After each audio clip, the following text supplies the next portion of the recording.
Thank you for being here. We know that we are standing between you and happy hour, so, but this is going to be a great conversation. I'm here with 3 really innovative leaders, and we have a lot to share with you today. So, okay, I'm here with, at the end, Chris Patrick is the head of PeopleOps for Zapier. I am saying that right because it rhymes with happier, I've been told. Which has been remote since 2012, and they currently have almost 800 employees in 41 countries. Chris leads people, tech, data, internal events, experiences, comp, benefits, and equity admin. A little bit of everything. Sarah Walker is the Chief People Officer and Interim COO at the Long-Term Stock Exchange, where she leads HR, Ops, and IT. And fun fact, the Long-Term Stock Exchange is the only remote-first stock exchange. Welcome, Sarah. Thank you. And Vinny Coelho, did I say it right? Okay, is the VP of People and Culture at Time Doctor. They've been remote since 2011 and have 150 employees in 45 countries, right? Okay. Correct. Vinny leads all people functions, so HR, benefits, L&D, comp, travel, and engagement. Yeah. Okay, well, I'm so excited to be here with them today. We have so much to share about culture. And actually, all of your companies are really unique, so I'm excited to dig into that. But first, we thought to get to know them, I'm going to ask each of them to share a current work and personal obsession. So, Vinny, I'll start with you.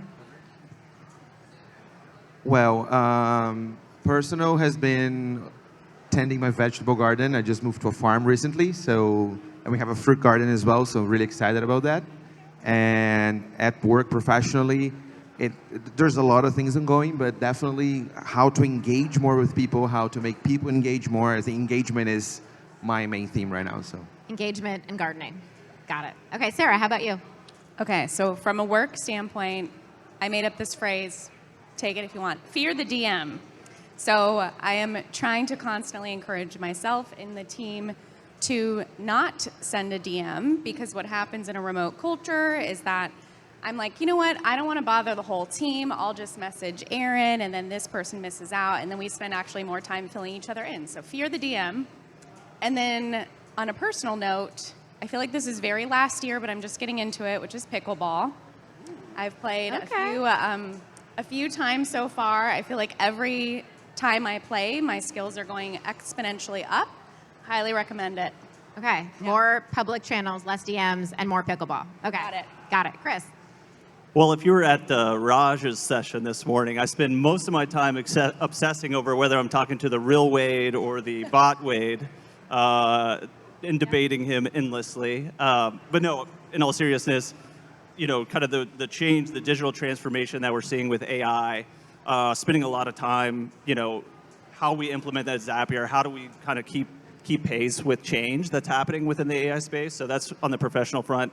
And then personally, my team and the crowd here will know I love fishing. I'm a big fisherman, and specifically fly fishing. So I spend a lot of time trying to scout locations and find, good place to catch fish. Okay, cool. Fishing. Yeah, fishing. Pickleball, gardening, digital transformation. Yep. Okay, cool. And personal bots. Bots. Yeah, okay. We're going to get into that soon because I want to hear more. Let's start with the evolving employee-employer contract. So Sarah, I'm going to start with you. Where do you think we are in this moment? How has work changed, and how is this moment different than any other moment in your career? Yeah, so earlier on in my career, I think what we used to see is this company identity. So even coming out of graduate school, people would say, I work at IBM. I work at General Mills. And now we're seeing this shift to like a personal brand identity and a little less associated with the company. So I build software for tech companies, right? These branding, and I think that is something companies are having, some better than others, maybe a difficult time keeping up with, to try to understand how do we still get our employer identity into the personal brand. Interesting. Yeah. Chris, where do you think we are with the employer-employee contract today? Yeah, it's interesting. I mean, I think over the last year or so, it's kind of gone back and forth a little bit. I think, you know, you go back to before COVID, right? Pre-COVID times, I think employers We're very much like emphasis on co-located, right? And I think what you saw is after COVID or when COVID happened, employees who were told for a long period of time, like, oh, remote work doesn't work, right? Like you can't be productive. And they experienced it and they saw the benefits of it and the work-life balance and the flexibility and all of that goodness that comes with remote work. And now with this return to office mandates, and you hear companies trying to advocate for that. And so I think like this shift that's happened, especially on the employee side, has been around like outcomes and flexibility and autonomy and things like that. And I think all of us here who are leaders in remote companies or work at remote companies have a real opportunity to capitalize on that, and especially where we are in the moment of just kind of change that's happening. And so I think at Zapier, that's something that we've done from the beginning, right, is really kind of advocated and preached the advantages of remote work. And so, yeah, I think it's all of us here, the opportunity is ripe for more of that. The emphasis on flexibility, on trust, and autonomy feels really important. So, Vinny, you have kind of a global view. So I'd love to hear your thoughts on how the strategies that you're employing around trust and employee engagement. I think that the biggest change that happened over the past few years, is that work is not only a contractual relationship anymore. It's about engagement, right? It's about how the employer engages with the employee, and the sense of trust, that bridge of trust that needs to be built, right? So we're looking at situations where people will change jobs just to go to somewhere that they want to feel part of the decision making. They want to feel part of the culture building. And this wasn't, like 5 years ago, we wouldn't think of that.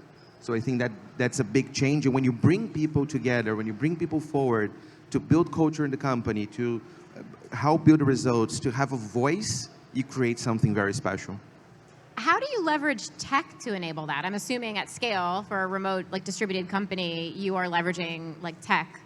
You mean like tools? Yeah, the tools, yeah. I think we use several, as a tech company, as a SaaS business at Time Doctor, we use several tools. But definitely when we look at building communication, which is something super important, I would say we have about like 4 main tools right now. So we use mostly Slack, Asana, Confluence, and Loom. And we think about it like Slack is where the communication starts to happen. Then Asana is where it keeps moving forward, and that's where you have the action items and the tasks. Then you have Loom when words won't do justice to it. So you need something a bit more explanatory. And then we have Confluence, which it's still for us in the early days, but it's where the collective memory of things will be. So it's not about juggling these tools, but it's about connecting them and making a bridge. So a conversation starts in Slack, it becomes an action item on Asana.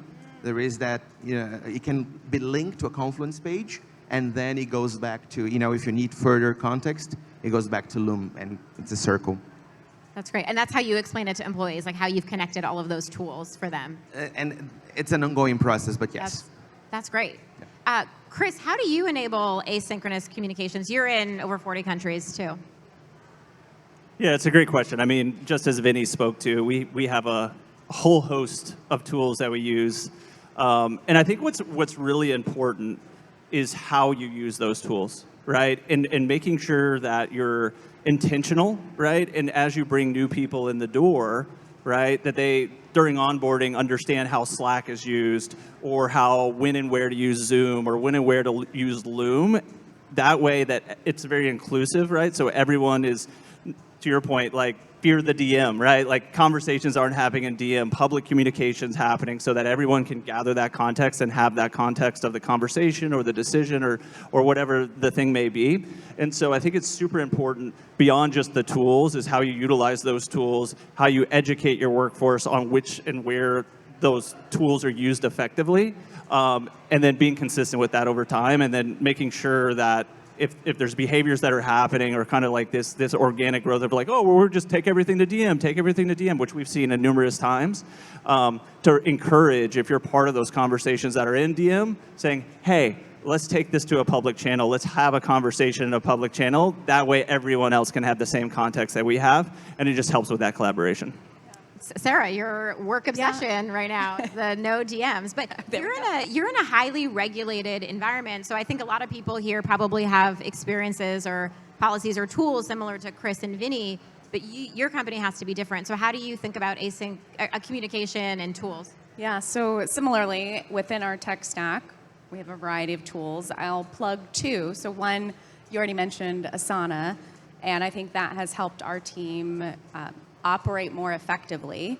And a plug, they are building for long-term success. They are listed on the long-term stock exchange, which we can talk about a little bit later, but just an overall very principle-aligned company. And then second, actually, is Lattice, which most companies maybe don't think of their HRIS as a collaboration tool, but that is our one-stop shop for employees, managers, feedback, and a lot of our culture communication lives within Lattice, also a fantastic tool. So different than, I mean, we use Zoom and Slack and those tools as well.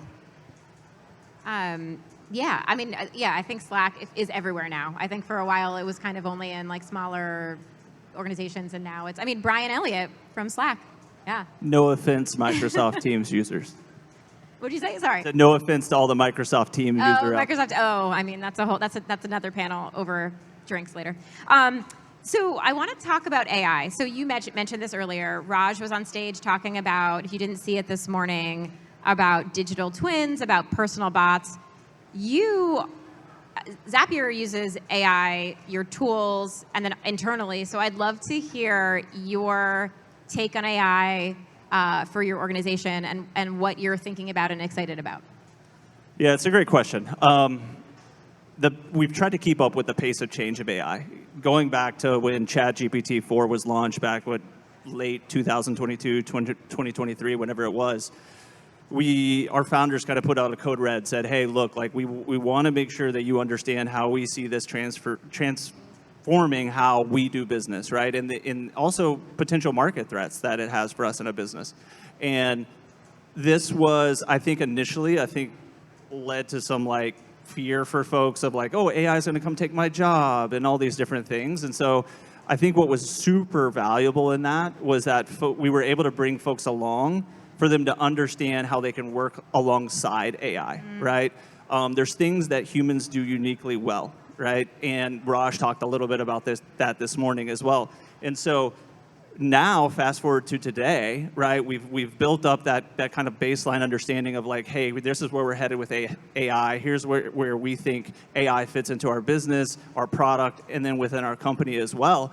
And now it's almost a requirement of the job, right? We vetted during interviews AI fluency and things like that because we are so big believers in just the power of AI and the transformation that's going to happen, whether we like it or not, that's going to happen with AI, right? And so our biggest thing is to keep pace with that change. And it's required us to move faster than ever because of how fast AI is really progressing. And so it's a challenge, but I think the biggest thing is like keeping our employee population up to speed and on pace with the same pace and the change that we're making as well, and bringing them alongside, and it not all of a sudden being a directive of like, oh, you got to start using AI for all your projects or whatever the case may be, or oh, you need to go build your own bots and you got to be a Wade bot or something like that. So we want folks to learn on their own terms, experiment, play around with the tools, get familiar with it, share out cool use cases, and then as that starts to build that momentum and excitement, you start to see a lot of this organic growth that happens. And now, I mean, the possibilities are endless. The stuff that people are building are incredible. What kind of things besides the Wade bot? But actually, if anyone missed it, do you want to share a little bit about what the Wade bot is? Yeah, so if you missed it this morning, Raj talked a little bit about this. So we partner with Raj on a variety of different projects and studies that he's done over the years. But one of the things that he recently did was he did kind of a little bit of an experiment with employees at Zapier. So Wade is our CEO and founder. And so they created what they called a Wade bot, right? And so basically it was a digital twin. And they trained it on Wade, his tone, his style of writing, his communication, and then they challenged Zapians, is what we call them, to decipher whether they were talking to the real Wade or the bot Wade, right? And we learned a lot through that. And Raj shared a little bit of the statistics out there where it was about 50-50 almost, where people could really decipher whether they were talking to the real Wade or the bot Wade. But what was so impactful or meaningful that happened with that, it just shows the possibilities of like how AI can do some of those. I'll give an example. I think all of us love the opportunity to kind of like surface something up to the CEO to gut check it. At least at Zapier, Wade is very hands-on. And there's things that we're working on. We're like, oh, I wish I could talk to Wade about this. But Wade's busy, right? He's got a lot of things different going on. And being able to say like, hey, let me go ask the bot. Let me go gut check it with him and get his thoughts on it. That way, when I go take it to Wade, I know that it's already vetted. And he'll be like, wow, this is really good. This is great. I'm like, well, I used your bot, so. Our EAs, Courtney, who's Wade's EA, uses it a lot as well, and she's been a great resource for us and just helping kind of tune the bot for Wade. So yeah, it's a really cool experiment. It's interesting, and I actually liked what he talked about, the algorithm aversion, that when someone knew it was the bot, they found it less helpful, right? That's what it was, yeah. So Vinny, you're using AI for L&D, right? And productivity. Can you share a little bit about how you're using it within Time Doctor? Yeah, of course. So the distribution of AI at Time Doctor has not been equal in all teams. So each team started doing different versions of it and started using it in different ways. And I think now we're getting to the point where it needs to be, and it's going to be more unified. So in people and culture in general, or in the HR area, what we've done is first, how can we eliminate the bureaucratic and manual job of replying emails, creating policies, and all that? So it's really a lot of ChatGPT-like work. And documentation and move towards building pages. So really putting everything together in an easier way so we don't have to keep repeating ourselves. We don't have to keep working endless hours putting that together. And then we recently started an L&D initiative in the company where we have a lot of material, we have training built, but we want to make sure that that can be adaptable to everyone, right? So it's not on one size fits all, it's something a bit more tailored. And if we do that by hand, it's going to take forever, right? So that's where AI helps us to tailor-make that content. So it's still, we're not like Zapier, super advanced in a lot of things, but we're doing it, and it's already starting to show some results. So today we actually just launched something there. So. Oh, okay. Yeah. It's interesting that AI is allowing us to deliver like consumer grade, like products to our employees. Absolutely. That's really and Absolutely. personalized. That's interesting. Okay, Sarah, I want to talk to you a little bit about the intersection of ops and people, because I think a lot of us subscribe to the idea that there will be a chief work officer that's managing the work of people and AI and tools. And so tell us a little bit about what your role is and how that's come to be from HR into like HR and ops, and how you're thinking about the future of work and with that lens. Yeah, so I think when you start to think about, so the Long-Term Stock Exchange was founded based on the lean startup. So our original founder, his name is Erin Grau. And so this concept of being able to build a minimally viable product, test it, get customer feedback, and then pivot or persevere. So either you keep going or you change directions. And so when you can apply that principle or that methodology to HR and operations, you start to say, okay, well, I'll treat this as a product within my company. And so we've had products and tools that we've rolled out that we've applied the same methodology and have been surprised with the results. About a year ago, we had come across a tool that we thought would drive further calibration and connection within our teams, but instead of rolling it out to the whole company, we did a pilot, as you would in an MVP. And I probably would have signed the contract and just gone forward with the tool because I thought I knew this would be great. But we got inputs, the tool usage was very low. We did roundtables, got input, and found out that they were already using other methodologies to essentially gather the connection points, get feedback, and check-ins to the managers. So when I think about the lessons learned in that, we saved, yes, cost from a tool, but also the time and energy our HR teams spend on communication and launching and trying to get people rallied around it. So when you think about pivot or persevere, we just, we pivoted. We just said we're not going to do that tool. And so I think as we enter further into whether you're introducing AI tools or you're thinking about HR and operations functions, if you can treat it like a product, think about customer experience, test where you can, I think your results will be much better. Speaking of results, I want to talk a little bit about engagement, but I'd love for you to talk about how you're measuring, like what do you measure and what does success look like? What does good look like? Yes. So you're saying separate from engagement metrics or as it relates to engagement? Yeah. Like what do you measure in ops and people? Like what are the KPIs you're looking at? So I think when you consider an operational metric, most of this ties back to enterprise effectiveness, and some of that measurements can be time in meetings, which we heard about earlier, right? Can you be effective in terms of a meeting-heavy culture versus async? I think you have to look at your productivity, which is a little bit vaguer to measure. There's a lot of different ways you can compile and make sure that you're looking at, are my teams productive? Are we spending time in the right areas? But I think from an HR standpoint, engagement metrics, I think of two, which engagement surveys have come a really long way. And so it's almost hard to get an engagement survey wrong. And so I think one thing that I find helpful to ask if you're not asking it is, do you see yourself working here 1 year from now? It's a pretty direct question. A lot of companies are scared to ask. So if you can get buy-in to just go right in, that is a fantastic, sitting on the C-suite and hearing results from my HR team and saying 25% of the company doesn't see themselves working here in a year. That is a very interesting go forward with some roundtables after that, or maybe the number's lower than you think. And then the second would be, how are folks feeling about how they're tied, or do they see themselves aligned with the bigger organization's vision or mission? Spoiler alert, tomorrow in the rapid fire bites, I'm going to talk a little bit about that. But that metric is really important to organizations to make sure that if you've missed the mark, the engagement will tank and you'll have folks looking for other roles. And so those would be two metrics I would keep an eye on. Interesting. So Vinny, you have a different strategy when you're collecting information from your team. Can you tell us a little bit about people checks? Absolutely. So we are remote. We've always been remote. We have 150 people in 45 countries. And one of the pains we had since the beginning, since I joined the company as well over 2.5 years ago, is how do you truly engage with people for them to tell you the truth, right?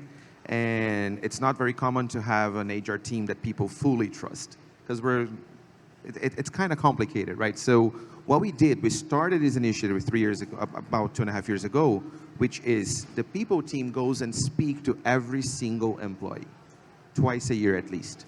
So we schedule timing, and it's an open conversation. We don't have a script. They know the questions we're going to ask them, but it's a free time for them. So it is sort of a personal conversation, but it is about how they're feeling about their leadership, how they're feeling about their career at Time Doctor as well, and where do you want to go. So if you do that with consistency, and we've been observing that, it really changes the relationship between HR and people, employees in general, which is they come to us actively now. So we still do it twice a year. We're actually just starting right now. And a lot of people, they look forward to it. And they talk to us more than twice a year. They actually proactively reach out, not only to talk about issues, to talk about day-to-day HR stuff, but actually to talk about, hey, how can I talk to my manager about this? And it's super cool to watch. So that builds a different level of engagement, because from that we build a full report. We take out all names, so leadership can have access to that, but they don't know who said what. Only the people team have access to that, and we don't share that information. So we're building actions at the HR level, but also in a management level that will address the issues and the questions that people bring in. So it's very cool. But you like have a readout and you share kind of bigger insights. Like what do you do with the insights beyond the people team? Sorry. So the insights beyond the people team, we have kind of two different levels. So we share one more broader report with the executive team that has some of the answers itself. So like, top, highs and lows and how they're distributed across departments. And then for the broader leadership team, it's something a bit more high level, just for them to understand like the sentiment of people in the company right now. And also we actively listen to them into what they think we should do with the specific teams and departments as well. So it's two sets of reports actually. That's interesting. Yeah. And presumably you're doing this to build a relationship so HR is not siloed, and also to better engage employees, which would presumably result in higher performance. Absolutely. Okay. So yeah. Okay. And cool. and usually HR, you think about, you don't want teams to be siloed, right? But at the end of the day, HR gets siloed a lot.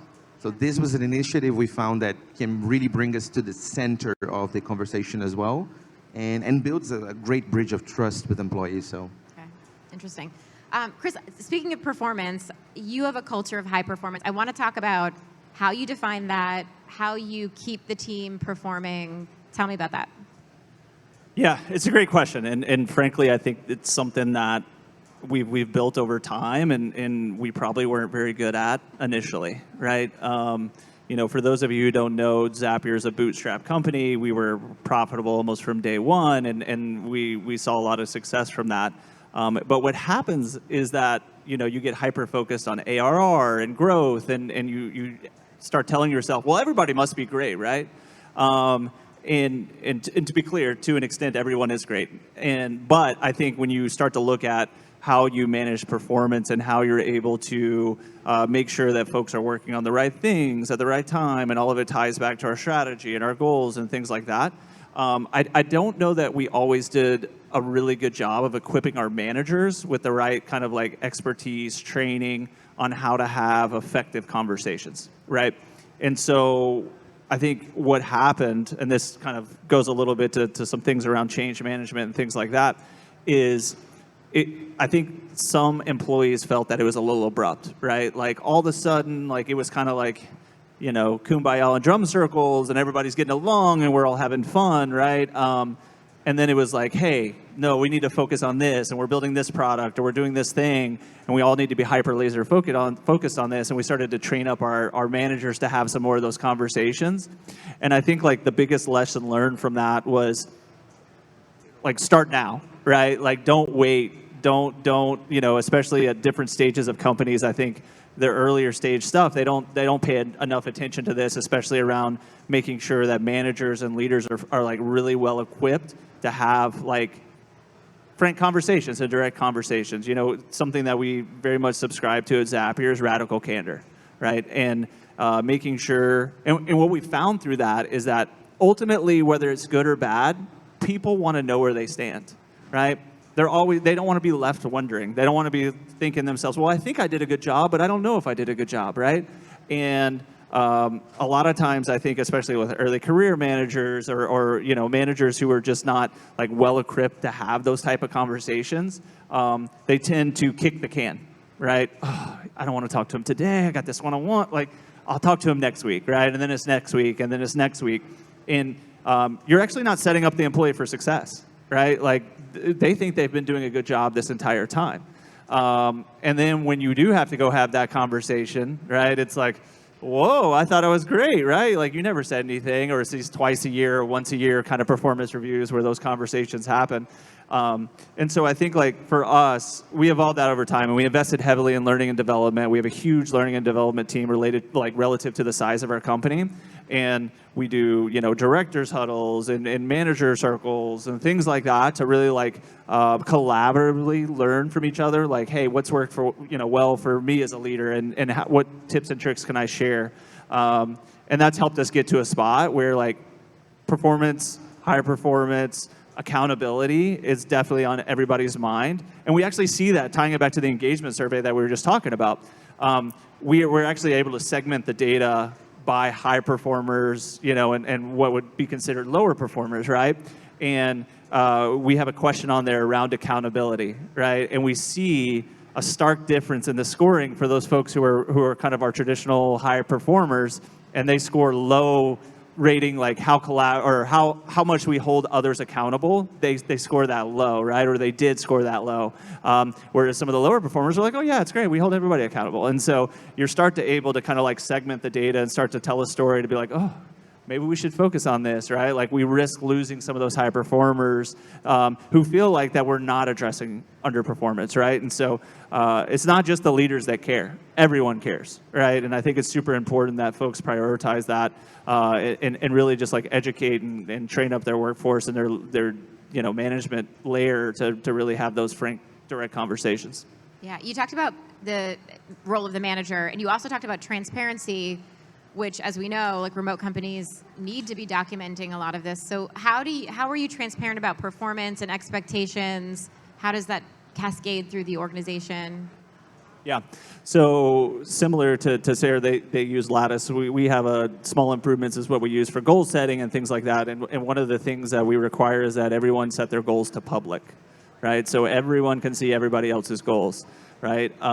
And we make sure that folks provide updates and they're tracking towards their goals and they're accomplishing and achieving their goals. But they're not sandbagging goals, right? They're not setting goals that they know they're going to achieve all the time, right? We encourage folks to set hard stretch goals, right? And it's okay if you're not hitting all of your goals, right? 100% achievement is also kind of a failure too, right? Like that means you didn't set Lack of ambition. Exactly. You just didn't set hard enough goals, right? And so there's a little bit of like culture building that happens where folks want to feel like, oh my gosh, like I'm going to be rated underperforming if I don't hit my goals, right? And so it's just like this ecosystem of kind of like performance management that happens to encourage like a lot of like ownership and accountability and transparency around like, hey, here's what I said I was going to do, and I'm going to do it. But if not, right, I'm going to be really clear, doing a retro or whatever it may be to communicate to my team, my manager, and frankly, really everyone who wants to go look at it, where you may have misjudged your goal. Okay.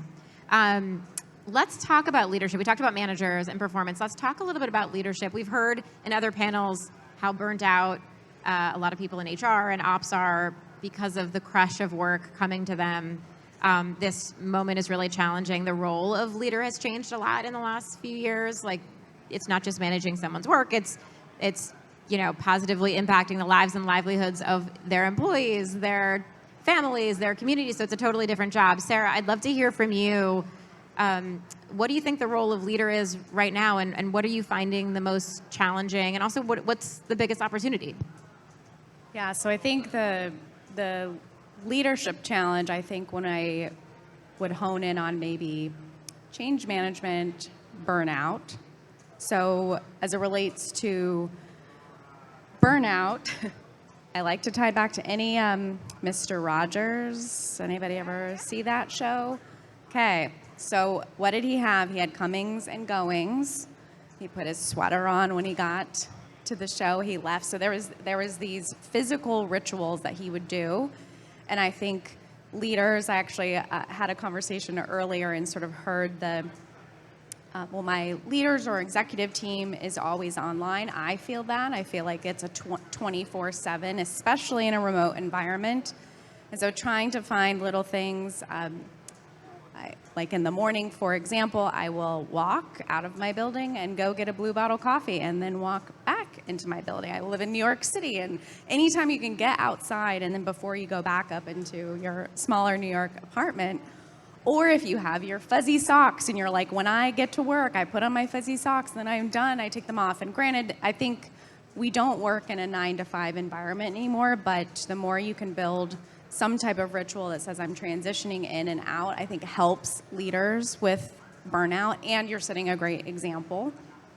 And then when I think about change management, and I don't know how much flexibility there's budget, but when earlier in my career at a different company, we went through a massive acquisition, and during that process, after sort of getting a lot of Q&A and understanding we would need to do a large restructure, we ended up creating a temporary role, which was a transition coach role, not to transition out of the organization, but to blend the two organizations together. So it was somebody that sat on both companies, and then they were able to ride along with the employees of either entity and start to integrate and answer questions about what is happening in the culture. And so I think if you have budget and can get influence, the change management, whether that is AI, and you're thinking, well, could I get AI coaches throughout the company? Somebody that can ride side by side with your team members through a transition.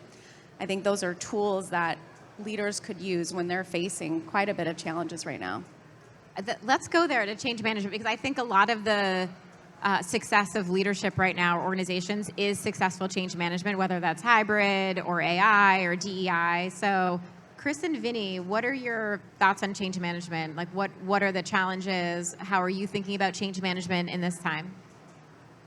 Which one of you wants to start?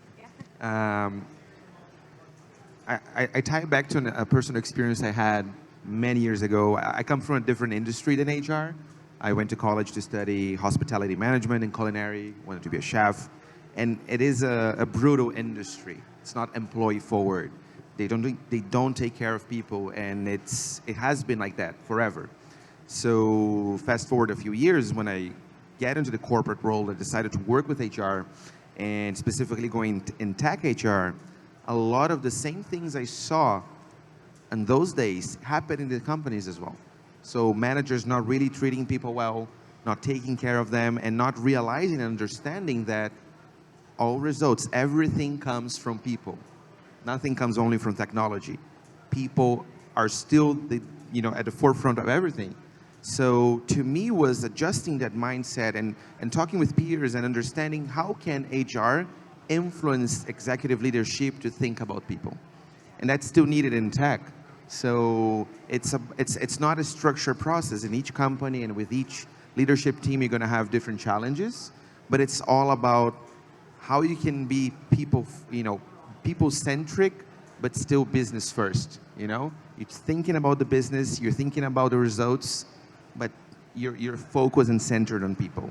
So I think that's in a broader sense what a lot of companies need to think and start doing right now. And I think HR should be at the forefront of that. I love how you said that, people-centric but business first. I think in the last few years, we've seen people try to plot business-centric on one side and people-centric on the other, like they're competing with each other, but actually we need to bring them closer together. I loved how you said that. Absolutely. They don't exist. They need each other to exist. Yeah. There's no business without people. So Love that. I feel like everyone has that ethos here, but when we leave here, I think less so. Chris, tell us about your change management challenges. What have you learned? What's been successful? Yeah, so raise your hand if you've gotten change management wrong or something that you tried failed. Good. I'm not the only one. And I think, we've all experienced it, right? Like we had big, bold plans or, a shifted initiative or goals or whatever, and then they kind of flopped.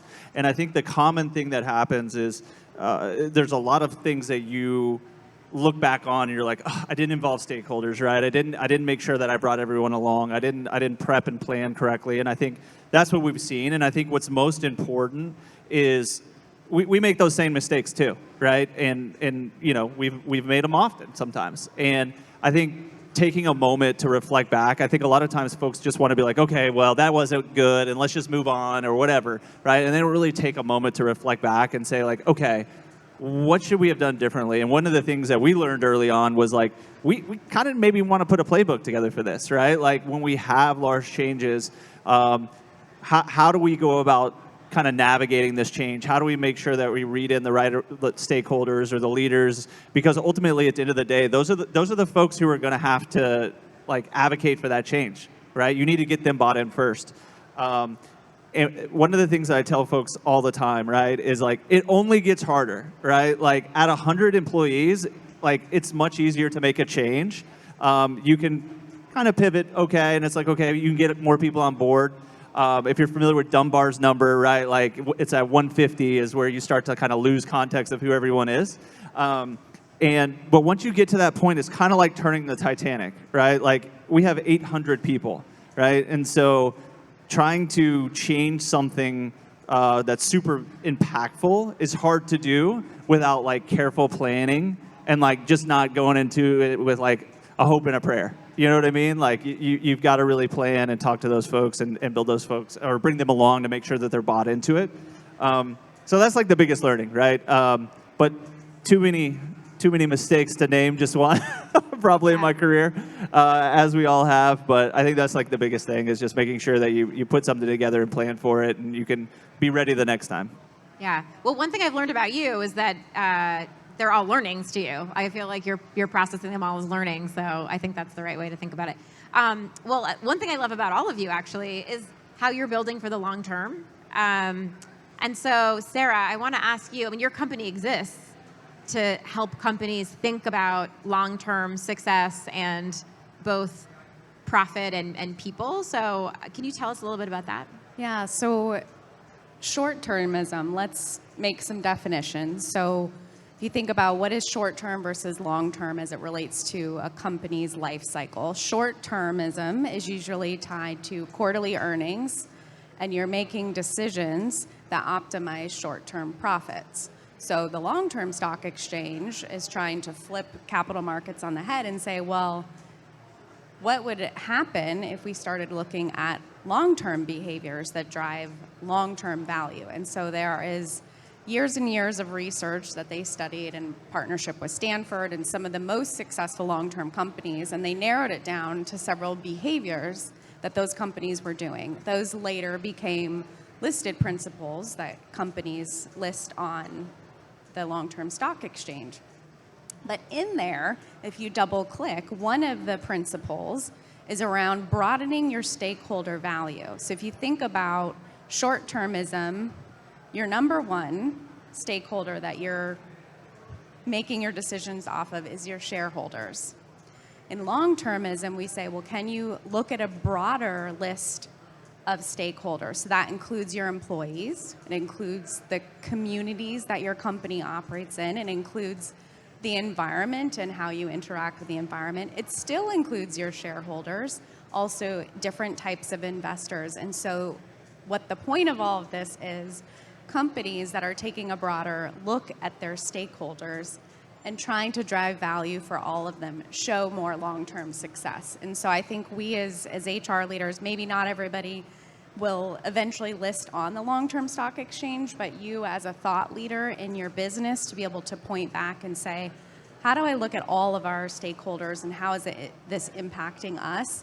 Even though you might not get the short-term gain, will you get the long-term value? And that's sort of the trade-off. It's so interesting. And it's based on that book, The Lean Startup, right? So our founder originally had written The Lean Startup, and that's sort of how the company came to be, yeah. Yeah. I'm sure a lot of you have read the book. Who's read the book, The Lean Startup? Yeah, okay.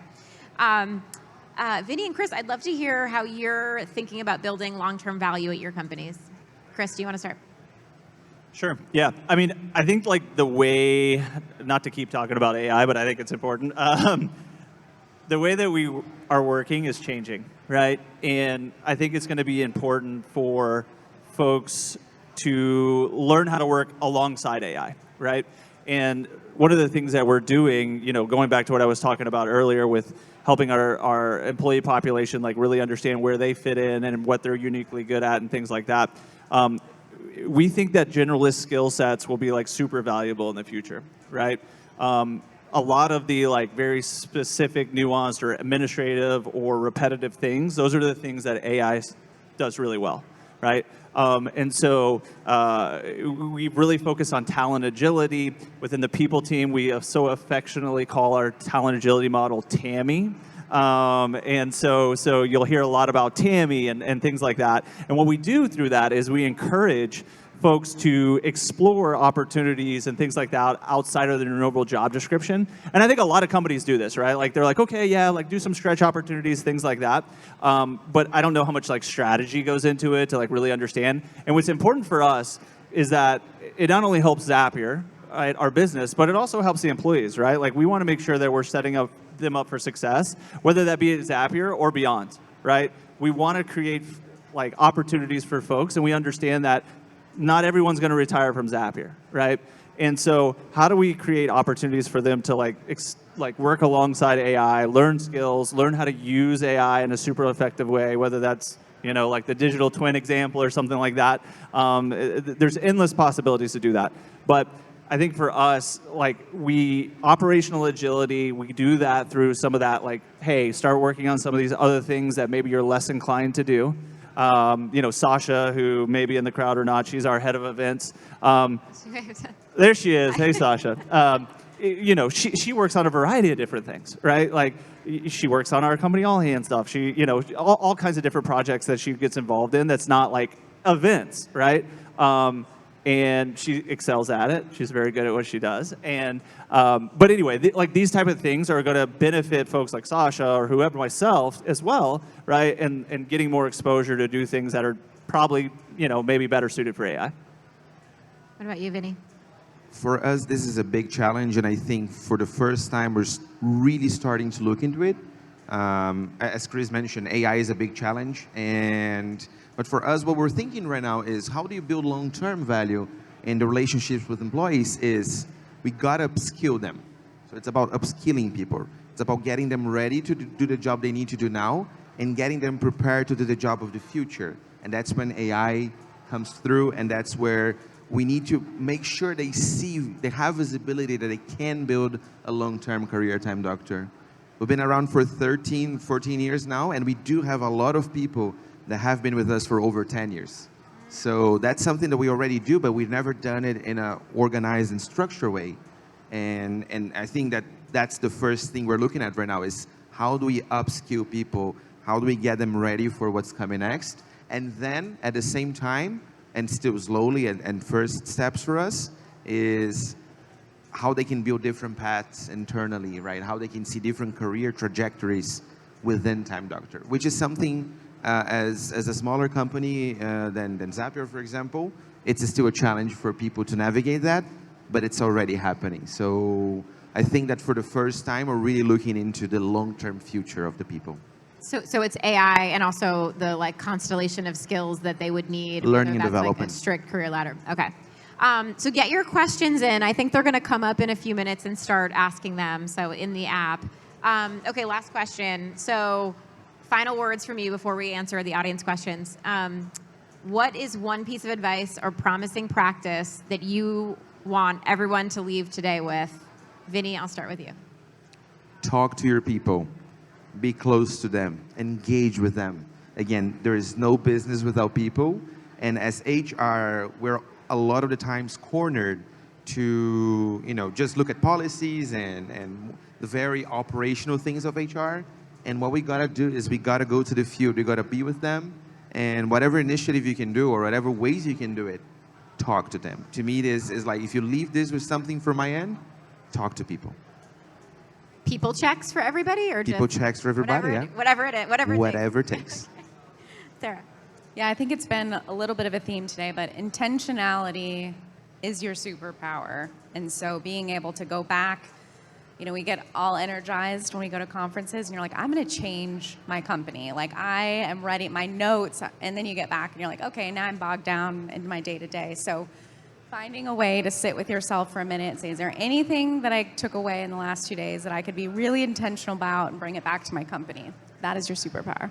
Intentionality. Yeah, I agree with both what Vinny and Sarah just shared. The other thing I would say is, like, you all being here is a great practice, right? Like, I wasn't there when they started Zapier, but I was there pretty shortly after. And we tapped into our peers and resources. Like, we didn't have to recreate the wheel, right? Like, there are some things that we kind of carved our own path on, but we learned from other companies. Shout out GitLab. GitLab helped us a lot, and the folks over there. But like, talk to other remote companies, right? Other hybrid companies. Understand what works and what's worked well for them. But the most important thing that we learned is, like, I would always ask, like, what should we not do? Like, what is the thing that you tried and it didn't work, right? So that way you're not bumping into the same walls that they bump into. Stand on the shoulder of giants. There's a lot of companies out there who've done it and done it really well. Always welcome the opportunity to chat with any of you as well, and if you have any questions on it. But that's my biggest piece of advice, is just, like, tap into your network. Network, ask what should we not do, intentionality, talk to your people. Okay. Chris, Sarah, Vinny, thank you so much. I have to say, you're some of the most thoughtful leaders I've ever met. I'm so grateful to have been in conversation with you. Thank you for sharing your insights and experience. Thank you all for joining us before happy hour. Yay, wine, Thank you. beer. Thank you. No. Thank you for helping us finish with a bang. Thank you for being on time. Ops people, 1, 2, 3.